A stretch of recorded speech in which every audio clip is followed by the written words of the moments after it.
your ruler. Zod.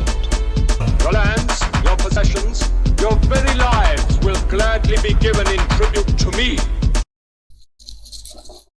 What's up, guys? So let's jump into it. This is going to be the review for the new Ryan Reynolds movie, Free Guy. And it was, you know, I took some notes about what to say about this movie.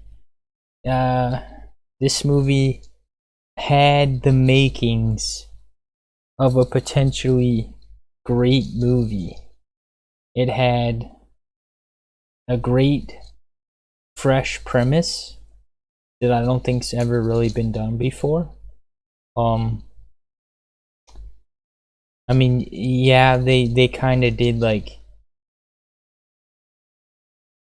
I mean, they tried to give it that Ready Player One feel, but at the same time, in Ready Player One, it was about the players, and it was virtual reality, and it was haptic feedback. In this movie, it's more about, you know, it's more of a regular computer game with just really good graphics, and people sit on their computer and play with a keyboard or mouse and controller. And there's some problems with that in the plot, and I'll get into that later. It had Ryan Reynolds, it had flashy special effects. I'm sure it had a big budget. There was so many things that should have potentially helped this movie be a great movie, but it just ended up feeling very, very stale, and it did not work for me. But that's not to say the movie wasn't fun. That's not to say the movie didn't have amazing special effects. And what I said a minute ago, sometimes the game world made no sense because, like, for example, in Ready Player One, it made sense for them to interact and have, like, actual interaction with the world, because they were wearing VR suits that had haptic feedback. So, like, if someone touched them, they could feel it. If someone held an object to them, they could feel it. Like, there was one scene in this movie where the girl is sitting on his lap in the motorcycle, and she's like, she feels like she's sitting on something, and then it turns out to be he's got dual Uzis, right? How you would, that made no sense, because in real life she's not connected to a VR, she's not connected to a haptic suit, she's sitting at a computer playing with a keyboard and mouse or a controller. So there was just so many things about the players interacting with the world that was just like, what? This makes no sense. It was like, damn, there was this other movie a couple years ago that just made no sense. Like, the video game that they tried to show on the screen looked so fake. I don't know. It didn't seem like a real video game at all. There's other movie references, but those movies aren't popping into my head when they try and make, like, a fake video game. Okay, here's a good analogy. You know every once in a while, like in a TV show or a movie, where they need one of the characters to be playing a video game, but they don't have the rights. They don't have, like, the copyrights to show an actual video game, so they'll just show some stock footage of, like, some random video game that doesn't exist, that was just probably rendered in a 3D studio like Blender, and it's just an animation, so it's not a real video game, it's just some animation that somebody made. That's what it felt like. Another thing, I think the movie would have been better off if they didn't waste any money showing in real life streamers like Ninja and whoever else the rest of those people were. The only one I really knew was Ninja, and it's like, I don't like Ninja. I mean, listen, you were at an award show a couple of times, you were on Ellen. The world doesn't care. To most of the world, we don't give a shit about whether Ninja's in it or not. So I feel like they just wasted their money. Hell, Twitch doesn't even, like, dude, nobody likes Ninja, dude. Nobody likes Ninja. He's a blue-haired butch lesbian. All right, nobody likes Ninja. So that didn't add anything to the movie. In fact, I cringed every time he came on screen. And in fact, even though I didn't know any of the other streamers, I didn't reckon I cringed when they came on stream too. It was dumb. It was dumb.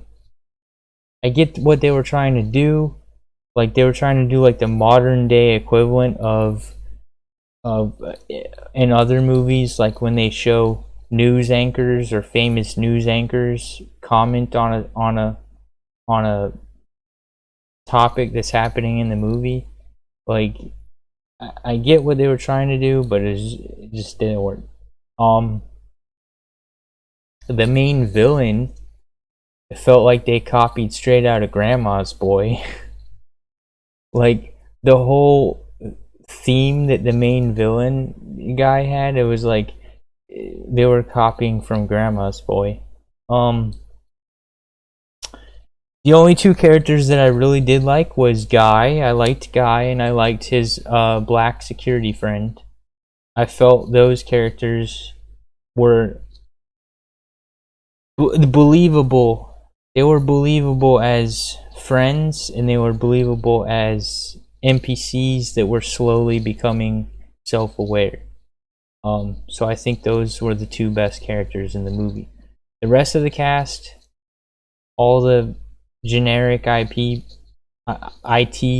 people, all the generic IT people and generic office workers, and the girl and the guy best friends. The rest of the characters were just like cookie cutter, generic, like, I don't know, just everything felt very mediocre and generic.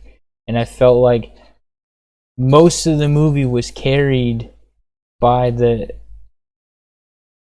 cool concept that's never been done before of video game NPCs becoming self-aware. Well, I mean, I guess you can't say it's never been done before. It kind of has been done before in movies like Tron and Wreck-It Ralph, but we'll just say this form. Anyways, I'm sick of movies getting by on good special effects. Like, because that's really what it felt like. It's like, this could have been a great movie, and then they just got lazy in the writer's room of fleshing it out. They needed to flesh out the plot more, flesh out the characters more, tighten everything up. They got lazy, and then they just relied on fancy special effects. And, it just sucks. That's pretty much most movies. Most movies want to scoot by just being eye candy and fun, and that's all it ever is, and it just comes off as really mediocre. The best part of this movie ended up being a cameo from one of another Disney's properties. If you don't know, I'll just say it was one of the Avengers. It was one of the Avengers made a cameo, And that was, to me, like the most exciting part of the movie, which is says a lot, you know. It says a lot. It was really cool when the Avenger popped on the screen, but it's the same easy, corny cop-out tactic that a lot of other movies have been using lately. Like, for example, Space Jam. I've noticed a lot of movies are pulling this cheesy tactic where, if the plot allows it, the company will throw every single other IP they have into the mix, just to like, ooh, look at, oh, you saw that, ooh, you know, like Space Jam just did with Warner Brothers properties. They literally threw every single Warner Brothers properties they could at you to dazzle you. Anyways, that doesn't make a good movie. But my final thoughts on Free Guy: it's a fun movie with lots of special effects and eye candy, but it's rather mediocre, not really worth going to the movie theater for. And I predict, and this is probably already, I haven't checked, I could do a quick search, but I'm not going to, but I would say that it's definitely performing poorly at the box office. I know it's not available for streaming, and people have to go out to see it, but I don't think they are. If I had to guess, this movie's gonna be a flop. But anyways, that's my final thoughts on it, and peace out, guys.